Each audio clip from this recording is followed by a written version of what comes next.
उत्तर प्रदेश, बिहार और पश्चिम बंगाल, ये 10 राज्य देश भर के कोविड के 80% एक्टिव केसेस और लगभग 81% कोविड संबंधी मृत्यु इन राज्यों में दर्ज की गई है।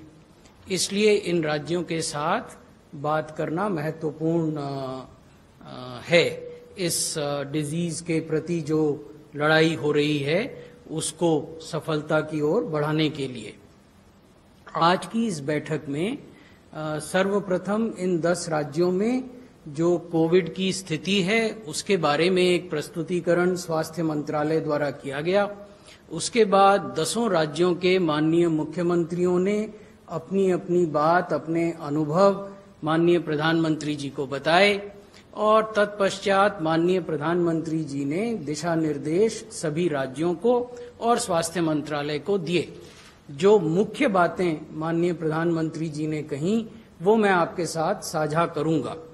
माननीय प्रधानमंत्री जी ने जो पहली महत्वपूर्ण बात सभी राज्यों के माननीय मुख्यमंत्रियों को बताई वो यह है कि कोरोना के खिलाफ जो लड़ाई चल रही है उसमें कंटेनमेंट, कॉन्ट्रैक्ट ट्रेसिंग और सर्विलेंस ये सबसे प्रभावी हथियार हैं और सभी राज्यों को अपनी सारी शक्ति, सारा परिश्रम इन चीजों पर केंद्रित करना चाहिए।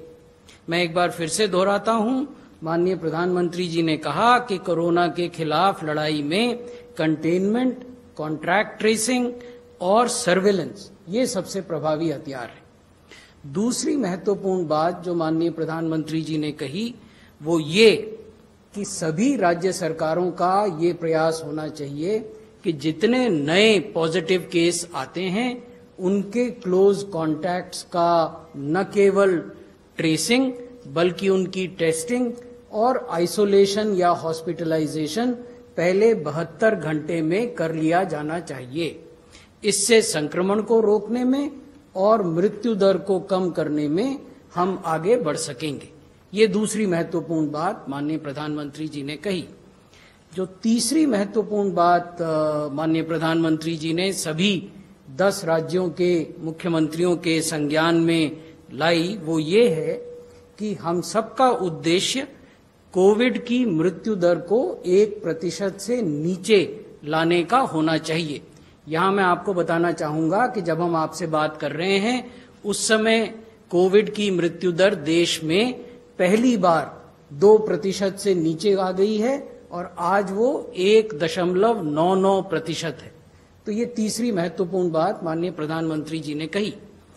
माननीय प्रधानमंत्री जी ने ये भी कहा कि ये जो तीनों चीजें हैं ये की जा सकती हैं, इनको सफलता से किया गया है और इसका सबसे जो बड़ा उदाहरण है वो एनसीआर के जिले हैं और दिल्ली है, जहां भारत सरकार के निर्देश पर स्वास्थ्य मंत्रालय के नेतृत्व में एक स्ट्रैटेजी बनाई गई और उस स्ट्रैटेजी के तहत काम किया गया और एनसीआर के जिले खासकर गाजियाबाद, गौतम बुद्ध नगर जो उत्तर प्रदेश में है, झज्जर, फरीदाबाद, सोनीपत और गुड़गांव जो हरियाणा में है और दिल्ली का जो क्षेत्र है इसमें न केवल रिकवरीज बढ़ी बल्कि मृत्यु दर कम हुई और एक्टिव केसेस की संख्या कम हुई।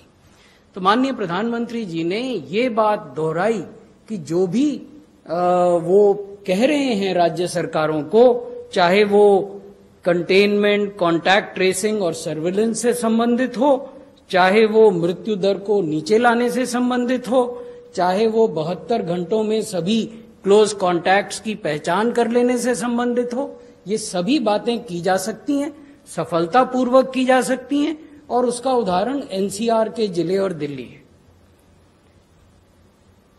क्योंकि ये महत्वपूर्ण बात है तो मैं आपको इसे अंग्रेजी में भी बता देता हूं। Today the honourable prime minister had an interaction with 10 states in the country. These 10 states account for 80% of COVID active cases as well as roughly 81% of total COVID deaths in the country. The 10 states which were represented by their honorable chief ministers and health ministers and senior officers are Tamil Nadu, Karnataka, Andhra Pradesh, Telangana, Gujarat, Maharashtra, Punjab, Uttar Pradesh, Bihar and West Bengal. Honorable Prime Minister underlined 3 important areas of work where he requested the Honorable Chief Ministers to spearhead all their efforts. The first area that the Prime Minister emphasized is containment, contact tracing and surveillance as the most effective weapons in this battle against COVID-19. The second area that the Honorable Prime Minister underlined is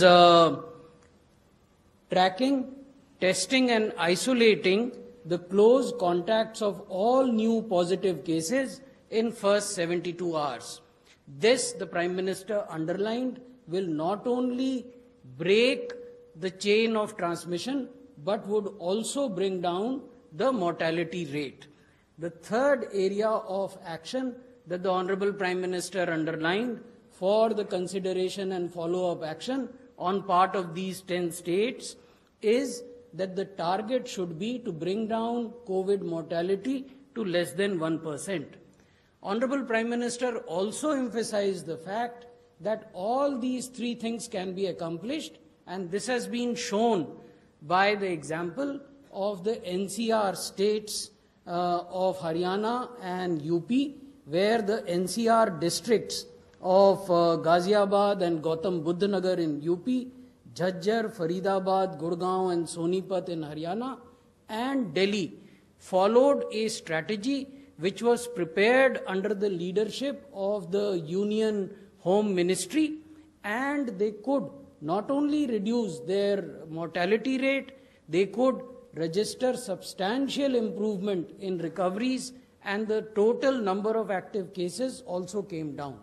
So this is in brief what transpired in the meeting that the Honorable Prime Minister had with these 10 states represented by their Honorable Chief Ministers. Prime Minister also specifically referred to the fact that there are states within these 10 states, particularly Bihar, Gujarat, UP, West Bengal and Telangana, where there is a need to increase the testing rate because the positivity rate at present in these states is on the higher side. And he made it clear that with collaborative efforts of the union government and the state government, the states can increase this rate of testing and can bring about a necessary decrease in positivity rate. He also underlined the fact that if we win the battle against COVID-19 in these 10 states, the battle against COVID nationally would also be won. We also have a small presentation which we would share with you.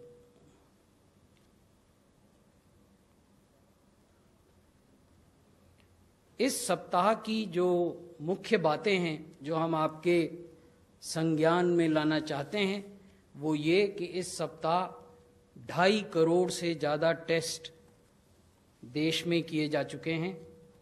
इसी सप्ताह हमने एक दिन 7,19,364 test करने का एक नया peak, एक नई चोटी को छुआ है। इस सप्ताह में जो रिकवर्ड पेशेंट्स हैं उनकी संख्या 15 लाख के हिस्टोरिक नंबर को पार कर गई है।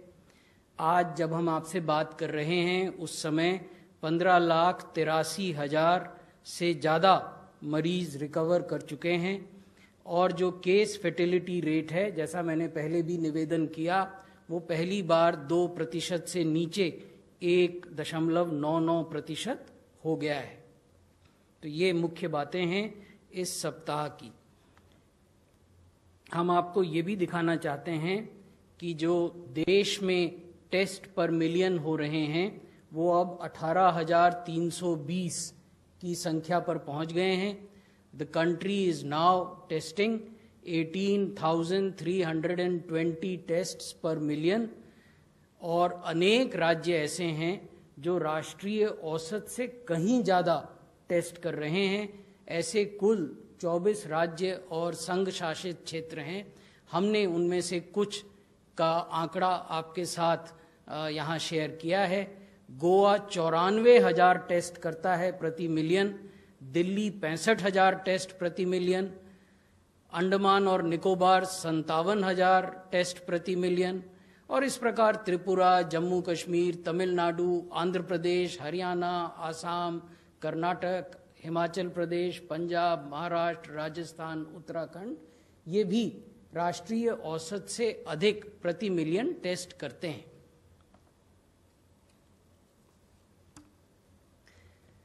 हम अनेक बार ये भी आपके दृष्टि में ला चुके हैं कि WHO की जो गाइडेंस है वो ये कहती है कि पर्याप्त टेस्ट की संख्या 140 टेस्ट प्रतिदिन प्रति 10 लाख की जनसंख्या पर होनी चाहिए, 140 टेस्ट्स पर मिलियन पर डे।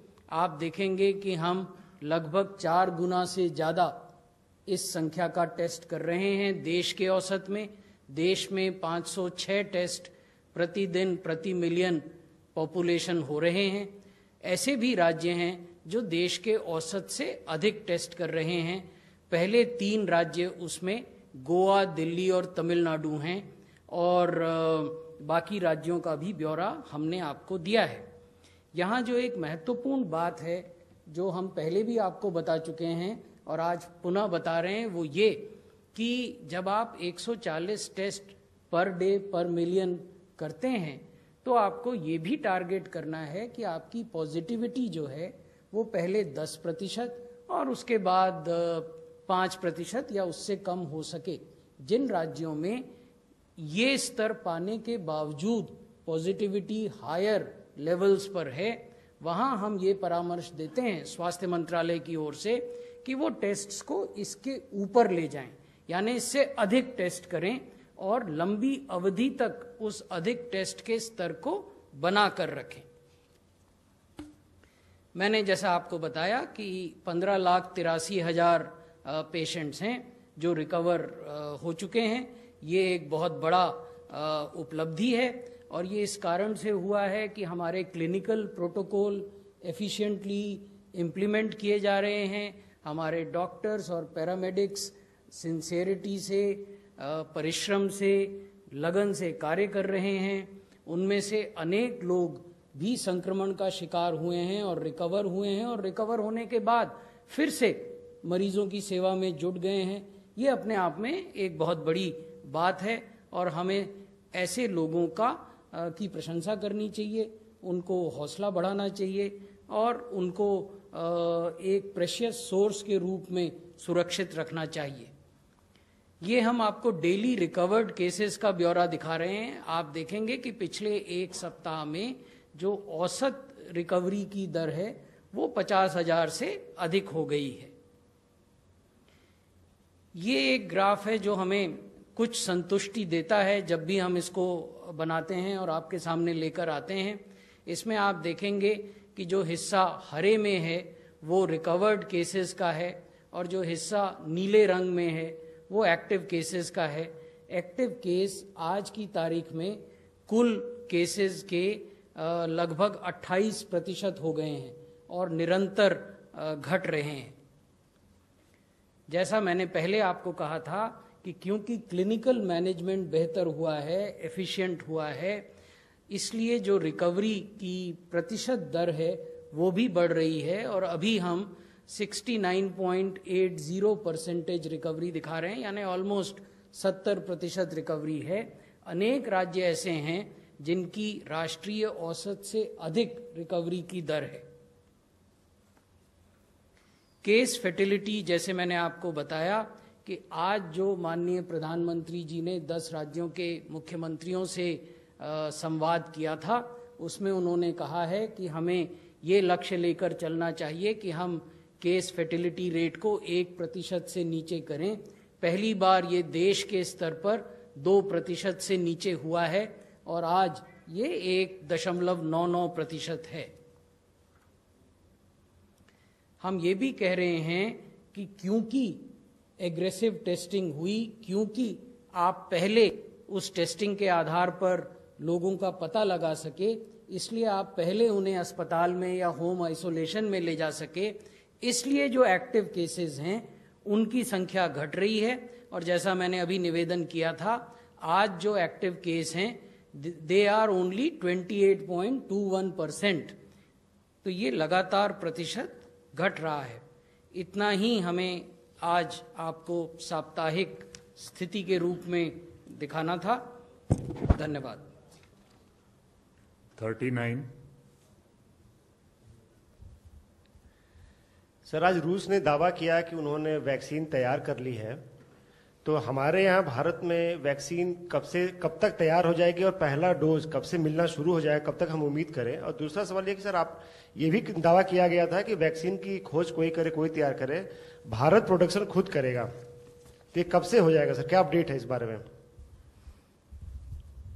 अपडेट ये है कि भारत में कुल 3 प्रकार की वैक्सीन्स पर अलग अलग स्तरों पर काम चल रहा है। मैं तीनों के बारे में आपको विस्तार से बताता हूं। पहली वैक्सीन है जो कि ऑक्सफोर्ड यूनिवर्सिटी ने यूके में डेवलप की और उन्होंने एक एग्रीमेंट किया एक प्राइवेट कंपनी से, जो विदेशी प्राइवेट कंपनी है। इस विदेशी प्राइवेट कंपनी ने भारत में स्थित Indian manufacturer serum institute of India के साथ एक एग्रीमेंट किया कि उसका मैन्युफैक्चर वैक्सीन का भारत में हो। इस वैक्सीन के फेज 1 ट्रायल यूके में पूरे हो चुके हैं। फेज 2 ट्रायल यूके और साउथ अफ्रीका में चल रहे हैं। फेज 3 ट्रायल ब्राजील में चल रहे हैं और भारत में फेज 3 ट्रायल प्रारंभ करने की अनुमति भारत के रेगुलेटर ड्रग्स कंट्रोलर जनरल ने सीरम इंस्टीट्यूट ऑफ इंडिया को दी है। तो ये तो पहली वैक्सीन की स्थिति है। दूसरी वैक्सीन है जो भारत बायोटेक इंटरनेशनल हैदराबाद में हेडक्वार्टर्ड कंपनी है। ये आईसीएमआर के साथ कोलैबोरेशन में तैयार कर रहे हैं। इसके फेज 1 और फेज 2 ट्रायल चल रहे हैं।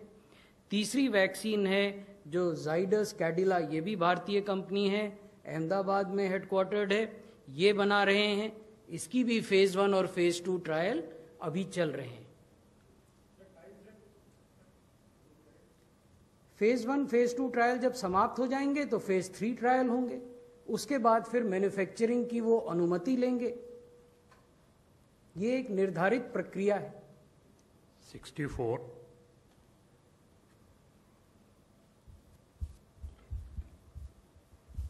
सर, वैक्सीन से जुड़ा ही मेरा सवाल है कि रूस में वहाँ के राष्ट्रपति ने अपने बच्चों को वैक्सीनेशन कराया है। इसके बाद अगर ये मार्केट में आ जाती है तो रूस से किसी तरह का सरकार का कोई ऐसा प्लान है कि रूस के साथ टाई अप करके भारत में तेजी से इसको वैक्सीन को लाया जाए?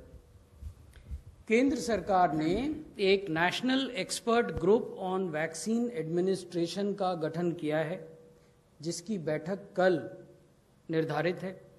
इस national expert group on vaccine administration की अध्यक्षता नीति आयोग के मेंबर हेल्थ करते हैं और इसकी जो सह अध्यक्ष हैं वो सचिव स्वास्थ्य और परिवार कल्याण मंत्रालय भारत सरकार हैं। इसका जो टर्म्स ऑफ रेफरेंस है, जो कि आपके प्रश्न से जुड़ा हुआ है, वो है कि सूटेबल वैक्सीन्स का सिलेक्शन कैसे किया जाएगा, वैक्सीन का प्रोक्योरमेंट कैसे होगा, वैक्सीन की डिलीवरी कैसे की जाएगी, उन ग्रुप्स का प्रायोरिटाइजेशन कैसे किया जाएगा जिनको वैक्सीन दी जानी है, वैक्सीन से संबंधित जो लॉजिस्टिक्स के मामले हैं जैसे कोल्ड चेन, इन्वेंट्री, इस तरह की बातें वो कैसे की जाएंगी, वैक्सीन को प्रोक्योर करने के लिए आवश्यक वित्तीय संसाधन कैसे जुटाए जाएंगे और जो इक्विटी के इश्यूज हैं वैक्सीनेशन में उनको कैसे एड्रेस किया जाएगा। ये जो एक्सपर्ट ग्रुप है ये सभी राज्य सरकारों के साथ और भारत में जो वैक्सीन मैन्युफैक्चरर्स हैं उनके साथ भी अपने एंगेजमेंट जारी रखेगा। Number 6. Ritma from Hindustan Times. My question to you is on the antigen testing. A lot of states are complaining that, the negatives are quite high. So are we looking at this, the problem? Because then you have to repeat the RT-PCR to get it confirmed. So are we looking at the problem? Yes, we are fully seized of the problem, but, just a minor quibble. States are not complaining about negative rates. In fact, we are advising the states in the Ministry of Health that all negative symptomatic cases that are found in rapid antigen test must be mandatorily be subjected to RT-PCR test. We are also advising the states that asymptomatic negatives of rapid antigen tests, if they develop symptoms after 2 or 3 days, must also be necessarily subjected to RT-PCR test. We think that if these two parameters are met, we would be able to capture most of the cases which would have otherwise gone undetected.